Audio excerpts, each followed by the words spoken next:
믿음의 소문이 각처에 퍼진 교회라는 제목으로 말씀 선포하겠습니다.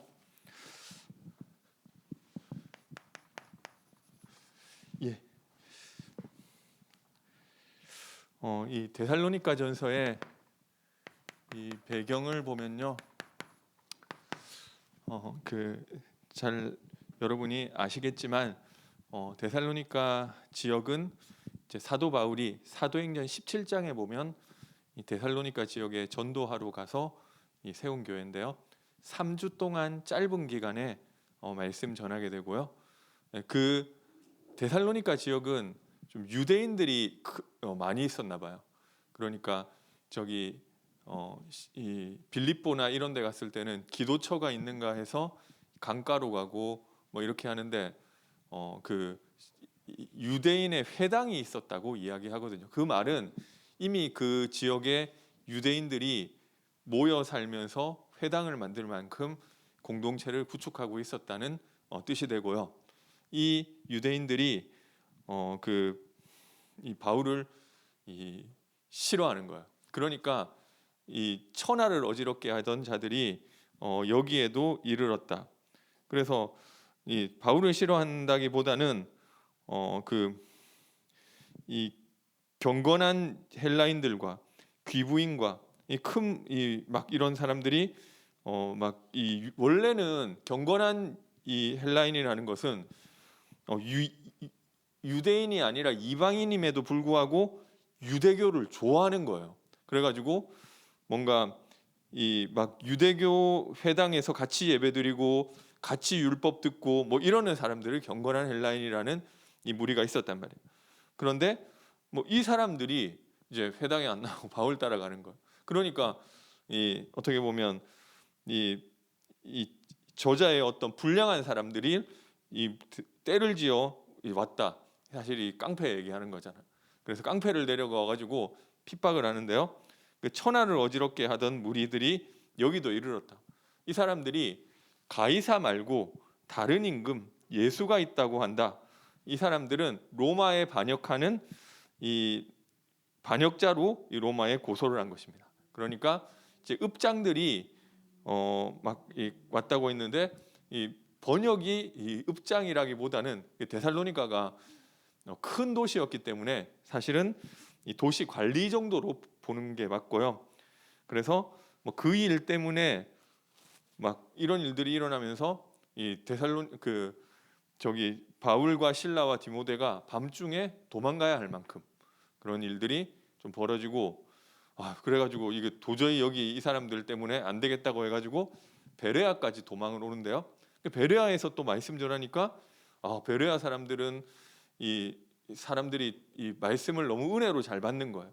그런데 이 데살로니가에서 유대인들이 거기서만 잡으려고 하는 게 아니라 베레아로 도망갔다는 소리를 듣고 베레아까지 따라와서 핍박을 하는 거예요. 그러니까 바울팀이 베레아에도 있지를 못하는 거예요. 베레아에서 다시 더 도망가야 되겠다고 아테네까지 도망가게 되는데요. 여기서 더 남쪽으로 이제 아테네까지 가가지고 거기 와가지고 생각해 보니까 이 사람들 보통이 아니네. 너무 지독한 거예요, 유대인들이.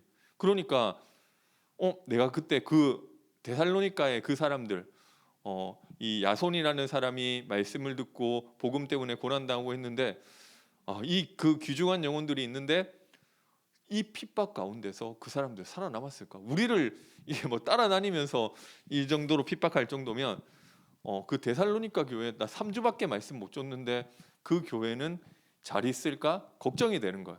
걱정을 하다가 디모데를 보내서 거기 어떻게 됐는지 한번 알아보고 와라라고 이제 디모데가 몰래 혼자 가가지고 데살로니가에 가가지고 소식을 듣고 와서 보고를 했는데요. 아니나 다를까 그 어려움과 핍박 가운데서 너무 잘 견디고 있는 거예요. 그래서 마음에 내가 너희로 1장 2절에 보니까 우리가 너희 모두로 말미암아 항상 하나님께 감사하며 기도할 때 너희를 말함은 내가 어쨌든 그 일로 인해서 이 바울이 마음에 큰 위로를 얻었다고 이야기하고 있고요. 그럼에도 불구하고 이제 초신자잖아요. 3주 말씀들은. 그러니까 좀 흔들릴 수 있으니까 좀 지속적으로 세워지도록 격려하기 위해서 이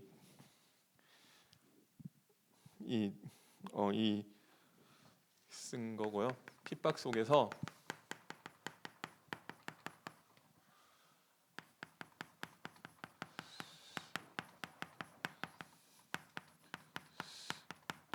이 격려를 하기 위해 쓴 것이고, 좀 그 바울이 그 짧은 3주 동안 무슨 말씀을 전했느냐 정확하게 나와 있지는 않지만 예수님의 이 재림과 마지막 날에 대한 메시지를 강력하게 던지지 않았냐. 안 그러면 이 3주 말씀들은 이 사람들의 이 반응을 봤을 때요 좀 이상하잖아요. 그때 데살로니가 교회에 문제가 조금 있었는데 칭찬할 만한 것들이 있었지만 어떤 문제가 있었느냐면은 예수님이 재림 온다고 했는데 예수님이 재림하시기 전에 먼저 재림 못 보고 죽은 그 사람들은 어떡하느냐, 여기에 대한 게 걱정되잖아요.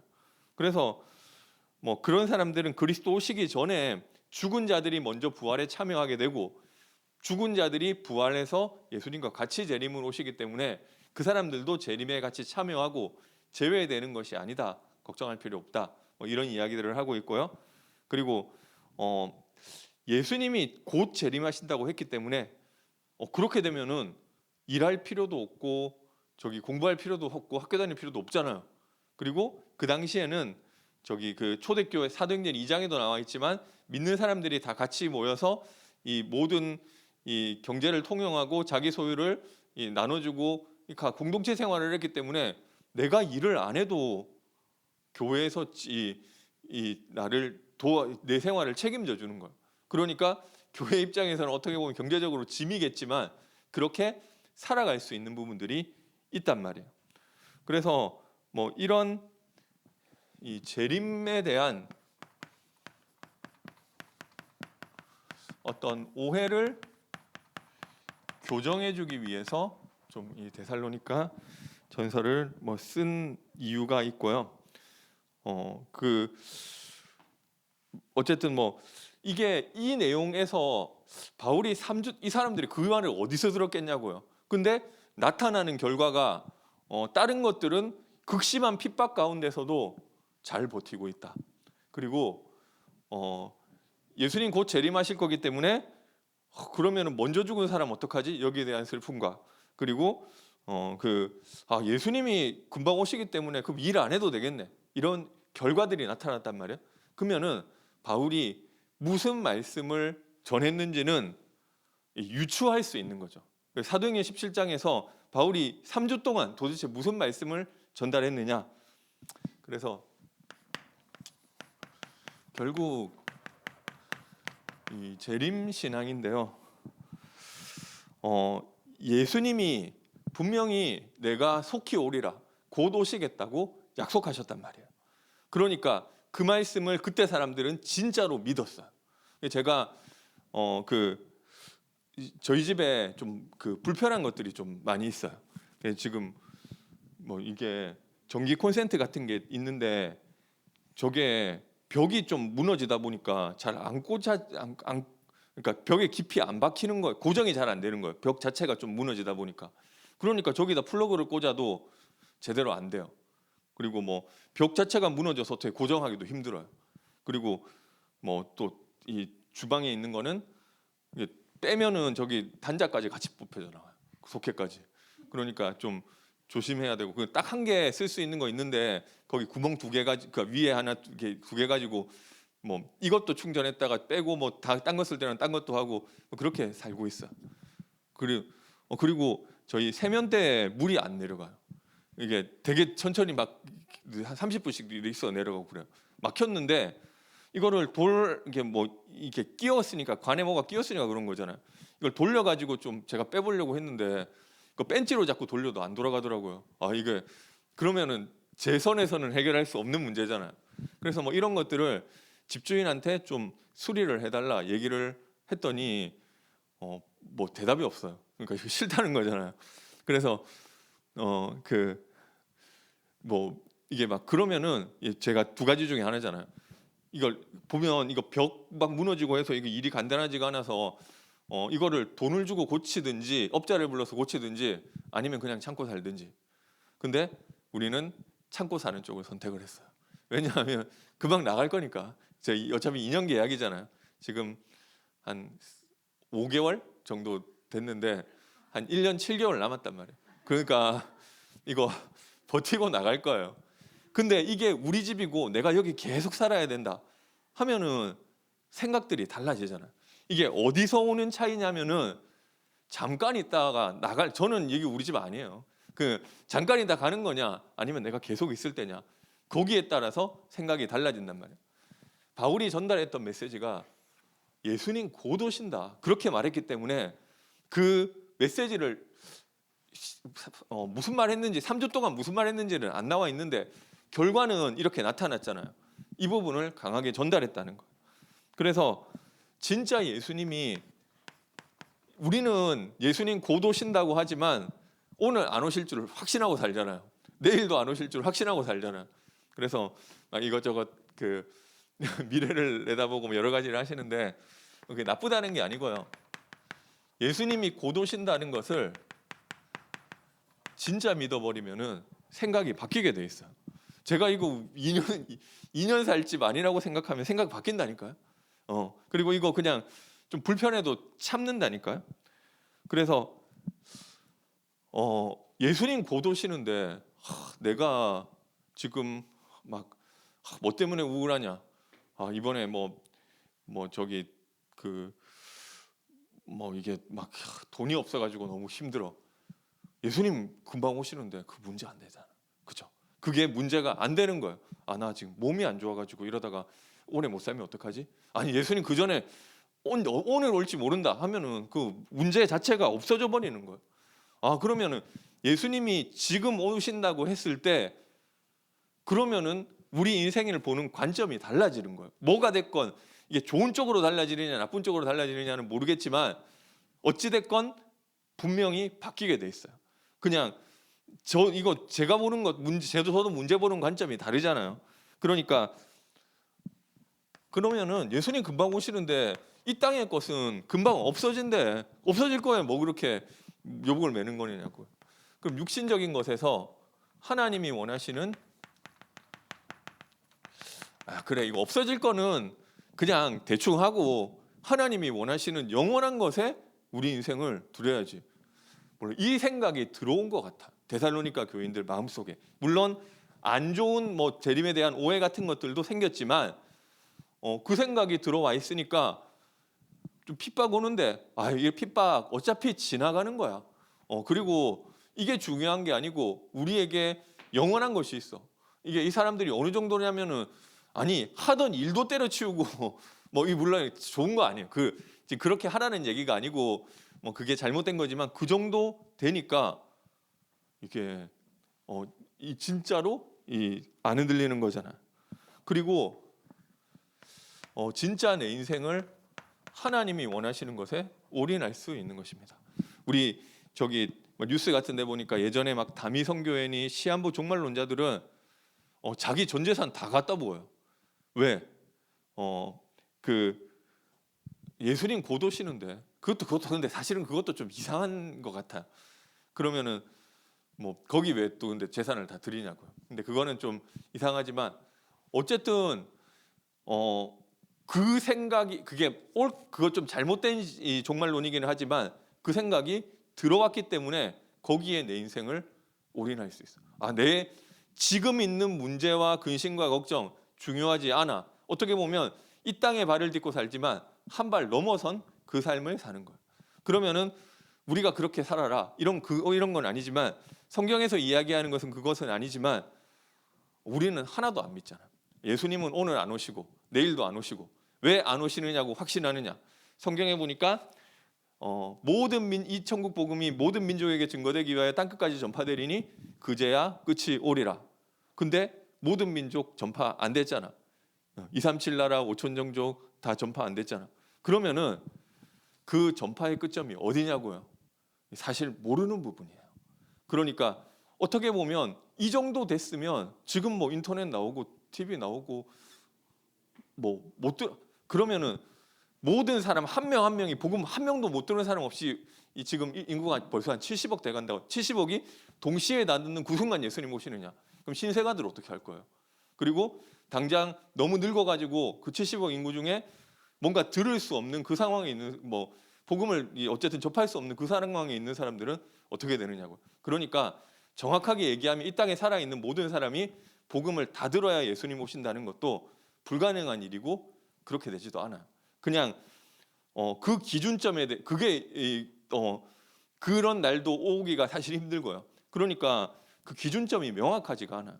마지막 날에 처처의 기근과 전쟁이 있고 지진이 있고 사실은 예수님 당시에 승천 이후에 그런 일들이 있었어요. 사실 그게 예루살렘 멸망에 대한 이야기예요. 기근이 있고 지진이 있고 전쟁이 있고 폼페이 지진과 그리고 지금도 그 일은 있어요. 그러니까 그때도 말세고 지금도 말세고 예수님은 그때도 오실 수 있고 오늘도 오실 수 있는 거란 말이에요. 그래서 예수님 그러니까 근데 중요한 거는 뭐냐면은 이 사람들이 뭘 가지고 살았느냐면은 오늘 예수님 오실 수 있다. 그 생각을 가지고 내 인생 올인했어요. 이게 종말론이라는 부분이 우리 사실 이 재림이라는 부분이 기독교 신앙의 핵심인데요. 근데 이게 제일 중요한 내용인데 중요하다 보니까 유사품도 많고 이단도 많고 이상한 것도 너무 많잖아요. 이 대부분 뭐 종말론 얘기하면은 누가 얘기하느냐면 시한부 종말론자들이 종말론 얘기하고요. 그리고 뭐 불건전 신비주의 하는 그런 사람들만 종말론 얘기해요. 뭔가 정상적인 교회는 종말은 생각 안 하는 것처럼 말하면은 좀 이상하단 말이에요. 근데 어쨌든 초대교회는 그 사람들은 이 생각을 가지고 살았어요. 그러니까 믿음의 소문이 각처에 퍼진 교회로. 그러니까 어떻게 보면 웃기는 일이잖아요. 그걸 예수님 곧 오실 거니까 학교 다닐 필요도 없고 일할 필요도 없고 근데 믿었다는 거잖아요.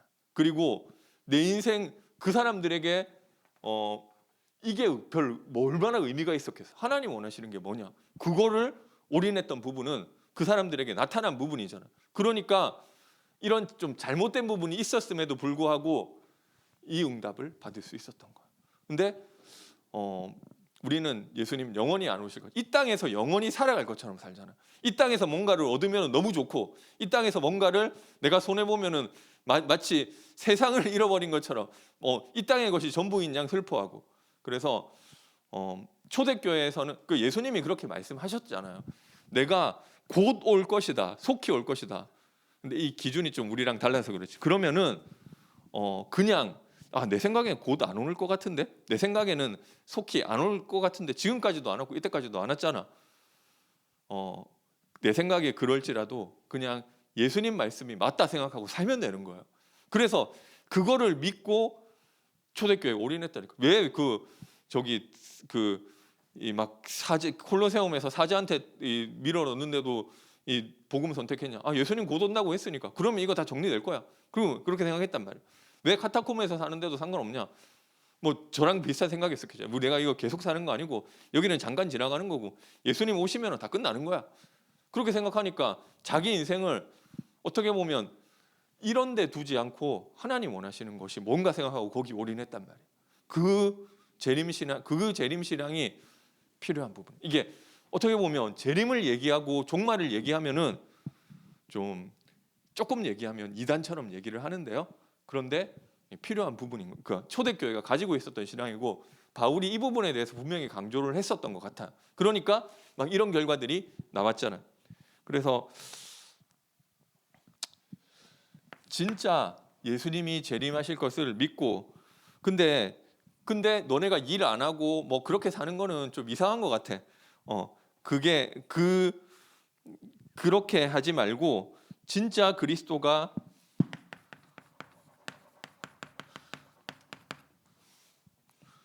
오실 것을 믿는다면은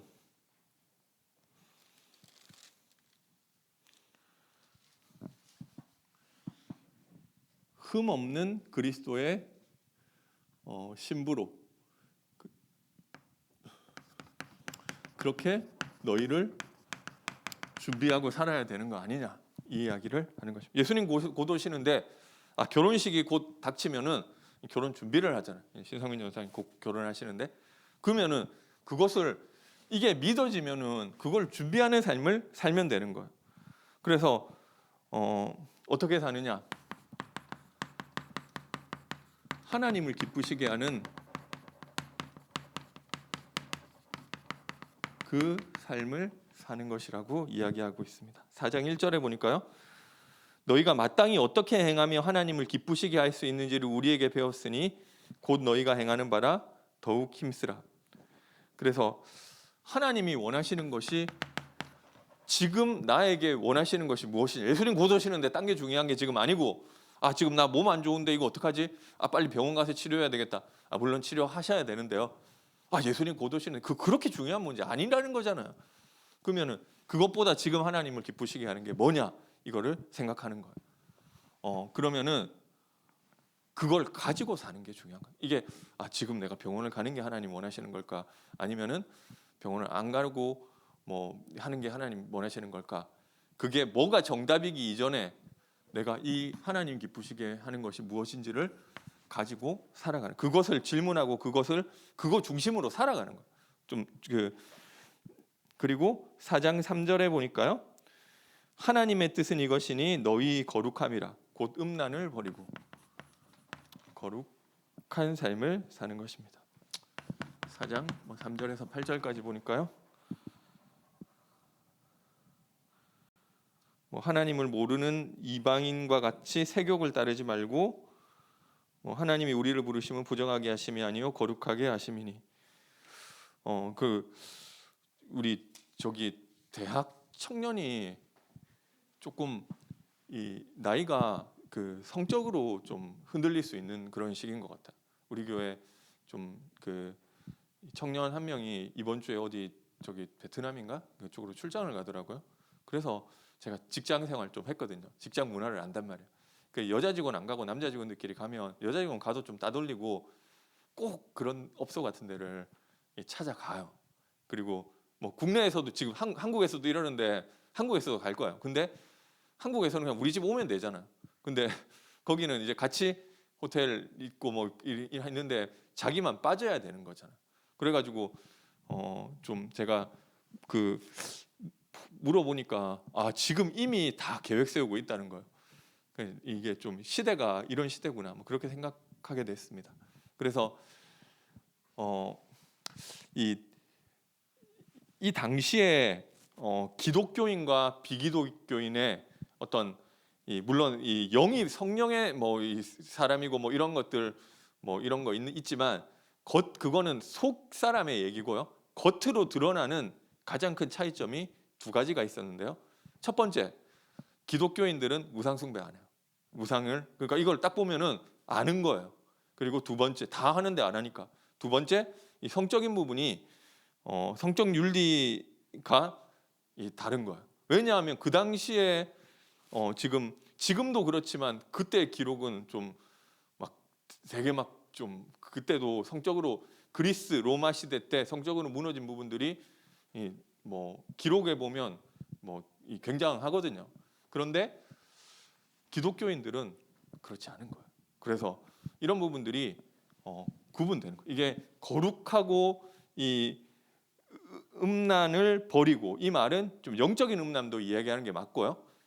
하나님을 섬기면서 우상 숭배하지 말라 이 얘기도 맞고, 또 좀 육신적으로도 성적인 음란함도 이야기하고 있고, 이런 환경 가운데서 너네가 그리스도인이기 때문에 거룩해야 돼라고 뭔가 새로운 율법과 새로운 계율을 준다기보다도 우리 가치관이 이제 바뀌었잖아요. 새로운 피조물, 육신을 따라 살지 않고 하나님을 원하시는 그 가치를 따라 사는 그 사람으로 바뀌어졌기 때문에 당연히 따라올 수밖에 없는 것이다. 이런 것들을 이야기하고 있고요.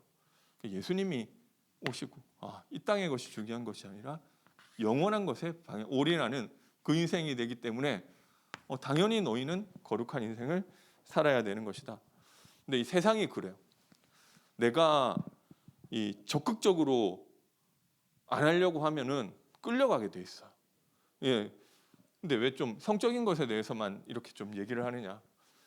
성적인 거 아니더라도 다른 것도 사실은 마찬가지인데 뭐 성적인 거는 이런 거 잘못하면 이 용서 못 받냐? 아니, 똑같아. 근본적으로는 똑같고 우리가 거짓말하고 도둑질하는 것처럼 예수님이 십자가에서 다 해결하신 거 맞는데요. 근데 또 고린도전서에 보니까 이 내 몸의 죄를 짓는 것은 하나님의 성전이기 때문에 약간 또 다른 차원으로 이야기하고 있는 부분이 있어요.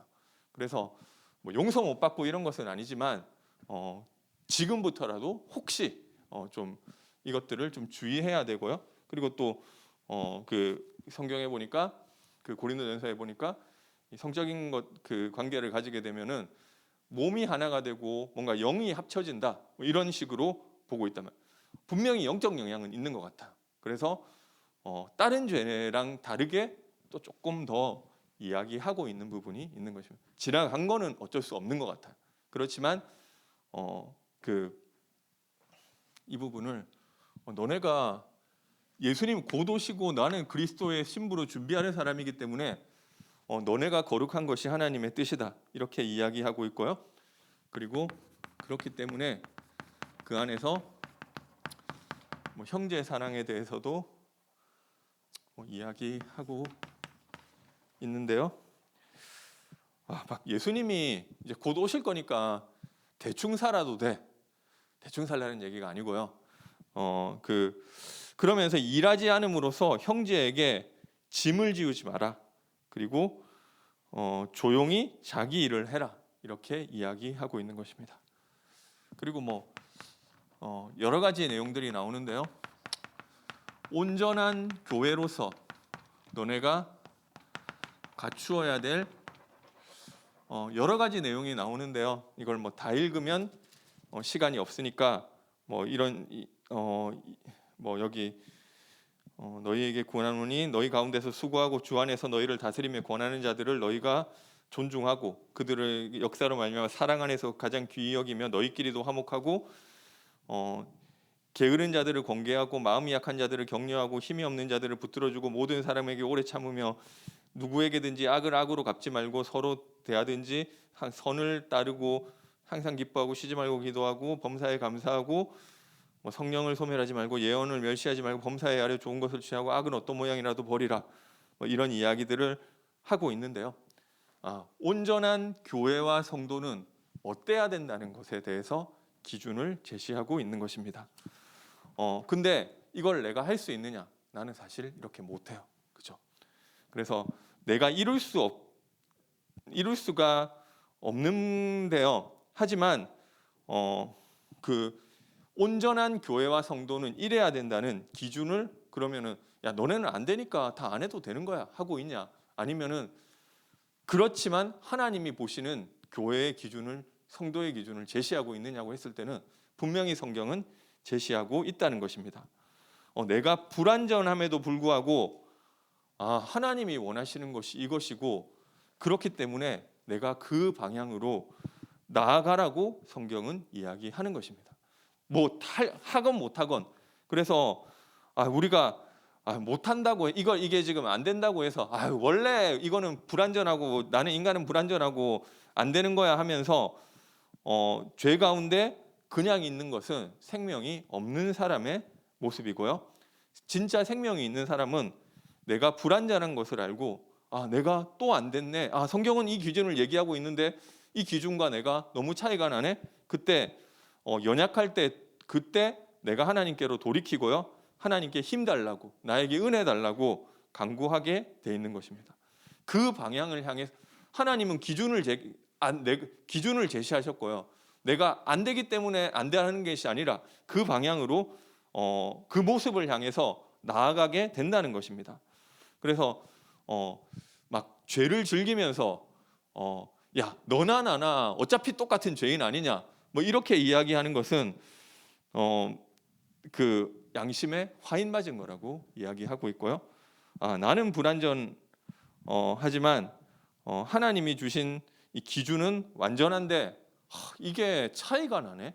나는 이렇게 안 되는데 그때 정말로 구원받은 하나님의 백성이 맞다면은 이 내 모습과 하나님이 이루실 이 모습이 너무 차이가 나네. 그것을 느끼게 돼 있고요. 근데 내가 하려고 하니까 내 수준 가지고는 안 되는구나. 그리스도를 붙잡게 되어 있는 것입니다. 그래서 이게 우리가 죄인이고 연약한 것은 맞는데 성경이 기준을 얘기하지 않는 건 아니에요. 그래서 그 방향으로 나아가고 있어야 된다니까요. 계속 똑같은 죄 가운데 원래 인간은 죄인이고 그래서 그리스도가 필요한 거야인데 말은 그래서 그리스도가 필요한 거야지만 그 말 속에는 나는 계속 또 죄 가운데 들어가도 예수님 용서했기 때문에 괜찮아. 이거를 마치 뭔가 나는 이제 죄를 지어도 되는 자유이용권과 면허증을 획득한 것처럼 얘기하면서 계속 그 가운데 있는 것은 그 성경은 애초부터 그 얘기를 하고 있는 건 아니에요. 그러니까 이게 용서하겠다고 했지만 진짜 구원받은 자라고 하면 맞아요. 그 용서하시겠다는 게 맞는데 그 가운데 계속 있다는 것은 안 바뀐 거잖아요. 그래서 이 방향으로 이 4장 1절에는 뭐라고 이야기하고 있느냐면요. 그러므로 형제들아 우리가 끝으로 주 예수 안에서 너희에게 구하고 권면하노니 너희가 마땅히 어떻게 행하며 하나님을 기쁘시게 할 수 있는지를 우리에게 배웠으니 곧 너희가 행하는 바라 더욱 많이 힘쓰라고 이야기하고 있어요. 하나님의 말씀의 기준에. 그렇죠? 안 되는 거는 그 안 되는 것 통해서 내 수준이 아닌 그리스도 붙잡으면 되는 거예요. 근데 그때 뭐라고 하시느냐면은 5장 23절 24절에 보니까 평강의 하나님이 친히 너희를 온전히 거룩하게 하시고 또 너희 온 영과 혼과 몸이 우리 주 예수 그리스도께서 강림하실 때 흠없게 보존되기를 원하노라. 너희를 부르시는 이는 미쁘시니 그가 또한 이루시리라. 아니 앞에 이렇게 해라 저렇게 해라 구원받았으니까 이게 맞다 얘기해놓고 너희 보고 하라고 해놓고 이루시는 거는 누가 이루시느냐? 하나님이 이루신대요. 그래서 이게 성경의 이야기예요. 내가 하는데 누가 이루시느냐? 하나님이 이루신다. 그래서 우리는 계속해서 내가 지금 안다니까요. 내가 이거 뭔가 하나님을 기쁘시게 하는 것이 무엇인지 생각해 보면 알게 돼 있어요. 근데 이거를 그래도 나는 계속 죄 가운데 있고 싶은 거예요. 그래 그리스도 다 해결했기 때문에 괜찮아. 자기가 아는데 그거를 정당화시키고 있단 말이에요. 그래서 안 돼도 되니까 거기서 그 하나님이 그 자기를 결국 알아요. 결국 육신이냐 영적인 것이냐 본인이 안다니까요. 그거 몰라서 모르는 부분은 그냥 놔두세요. 하나님 깨닫게 하시면 그때 갱신하면 되는 거예요. 그래서 몰라서 모르는 부분까지 그 어쩔 수 없는 거지만 근데 우리 마음 가운데 죄성이라는 게 알지만 그리스도 용서했으니까 나는 계속 그냥 여기 있을래. 그런 부분이 있단 말이에요. 그런데 그것을 온전한 기준을 가지고 하나님 원하시는 것이 이것이고 내가 거기 쪽으로 나아가야 된다 할 때 그래도 잘 안 돼요. 안 되지만 하나님이 하나님의 때에 온전히 이루어 주실 줄 믿으시기 바랍니다. 그래서 그 예수님이 재림하실 것이 확실하기 때문에 그쪽으로 나아가야 되는 거고요. 여러 가지 이야기들이 있잖아요. 항상 기뻐하라, 쉬지 말고 기도하라, 범사에 감사하라. 어떻게 내가 항상 기뻐하고 범사에 감사할 수 있느냐? 쉬지 않고 기도할 때, 그죠? 기도라는 것은 내가 원하는 것을 하나님 앞에 들어달라고 하는 것도 맞지만 하나님의 시선으로 문제와 사건을 보는 거예요. 이번에 우리 2부 예배 때 어떤 대학생 한 명이 이게 좀 빈혈 증상이 있어서 앞으로 넘어져서 좀 다치게 됐는데요. 그 친구한테 이 얘기를 해줬어요. 5장 16절, 17절, 18절. 그러니까 자기도 그 하나님의 그 계획이 있을 거라 생각하고 그렇다. 그러니까 이게 언제 그렇게 하나님이 보시는 시선으로 볼 때 우리 생각이 달라지는 거예요. 항상 기뻐할 수 없는 문제, 감사가 안 되는 문제 어떻게 하느냐? 하나님의 시선으로 볼 때, 항상 쉬지 않고 기도할 때, 내가 육신적으로 봐서는 나에게 기뻐할 수 없는 문제지만 하나님의 이 문제를 통해서도 하나님이 하시고자 하시는 좋은 계획이 있을 거야. 이걸 통해서도 하나님 나를 만들어 가실 거야. 그렇게 할 때 되어지는 거잖아. 이거 어거지로 제가 예전에 어거지로 감사했는데 그것도 좋은 것 같아. 근데 이 하나님 내가 이해 안 되지만 이 일에도 하나님의 계획이 있다 할 때 되어지는 거. 그 친구가 조금 그 부분을 그래도 자기도 뭔가 계획이 있는 것으로 생각하고 자기도 기도하겠다 하더라고. 감사하죠. 그래서 이 더욱 힘쓰라. 그때 하나님이 이루신다.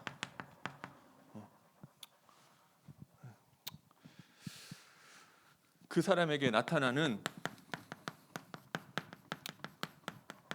신앙의 색깔이 믿음의 역사. 진짜 믿으면은 역사가 일어나잖아. 그리고 사랑하면 수고할 수 있고, 우리가 소망이 있기 때문에 인내할 수 있고, 그게 나타나는 거예요. 사람들이 나를 보니까 내가 이 색깔이라는 게 있단 말이에요. 뭔가 고신교단 예전에 제가 되게 좋아했었는데, 다락방 하기 전에 이 메시지가 뭐라 얘기를 안 하는 십계명 얘기 안 하더라도 뭔가를 지키지 않으면 안 되고 칼날 나올 것 같은 그런 분위기가 있어요. 말을 주의 성수해야 되고 이거 해야 되고, 그렇게 목사님이 이번 설교에서 그 말씀 안 하셨더라도 이게 색깔이란 말이에요. 그리고 제가 다니면서 좀 신비주의 교회도 많이 다니면 그 색깔이 있어요. 뭔가 목사님 메시지에서 신비 얘기 전혀 안 하더라도, 근데 우리 신앙의 색깔이 어때야 되느냐? 나를 보면 믿음이 느껴지고, 그리스도의 사랑이 내가 무슨 말인지 몰랐는데 이분을 보니까 그리스도의 사랑이 뭔지 알겠어. 내가 소망이 없었는데 막 소망이 생기고, 이게 우리 신앙의 색깔이고, 그 예수님이 재림하실 것을 믿고 흠없는 신부로 준비하는 사람에게 이 색깔이 나타나게 된대요. 그리고 오직 능력과 성령과 큰 확신이 우리를 통해서 전달되게 될 줄 믿습니다. 색깔이 중요하잖아요. 그래서 결론에 말씀드리겠습니다.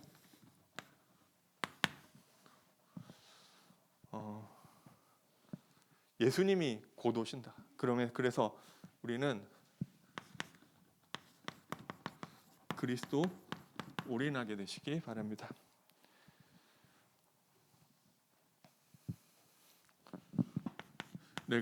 예배가 그리스도 붙잡는 시간이고요.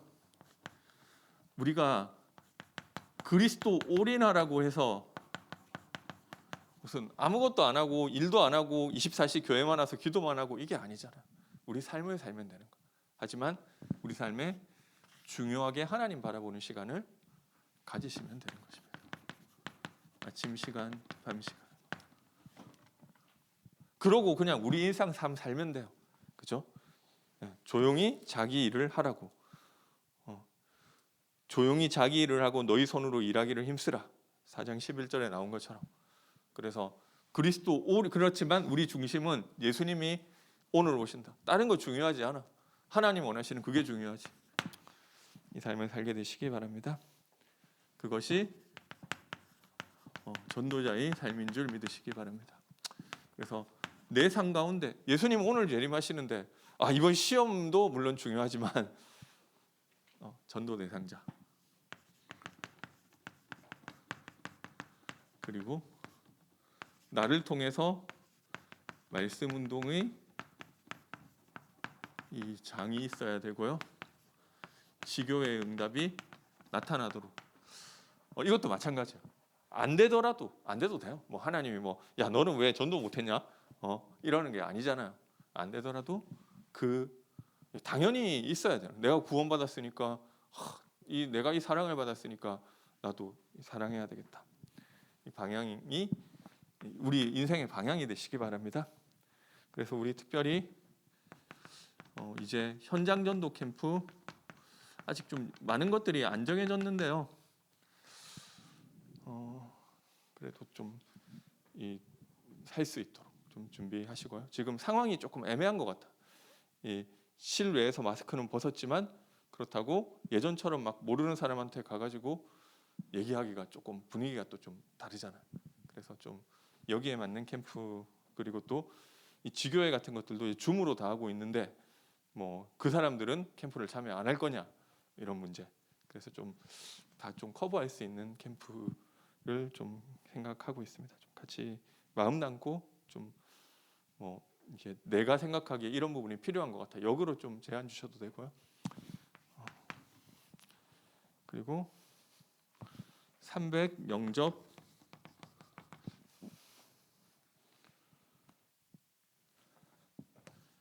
영상 컨테스트.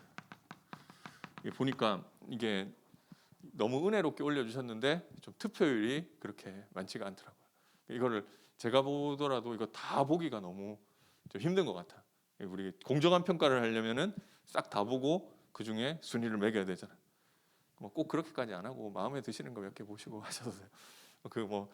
네, 그래서 어쨌든 좀 같이 이거 투표 지금 오늘 이영규 전도사님이 전체 카톡방에 한 번 더 올려주셨는데요. 이 말은 투표 좀 하라 이 얘기란 말이에요. 그래서 좀 같이 좀 동참해 주시기 바랍니다. 제가 기도하겠습니다. 사랑해 주님 은혜와 사랑을 감사드립니다. 예수님이 그리스도로 우리 인생의 모든 문제를 해결하셨고 그분이 곧 오신다고 하셨기 때문에 내 인생의 모든 가치가 달라진 그 삶이 우리 삶 가운데 나타나게 하여 주옵소서. 온전한 교회로 흠없이 그 보존되는데 우리가 도전하게 하시고 우리가 힘쓸 때 하나님이 이루시는 그 증인으로 응답받게 하여 주옵소서. 예수님의 이름으로 기도드립니다. 아멘. 찬송가 180장 하나님께 찬송드리겠습니다.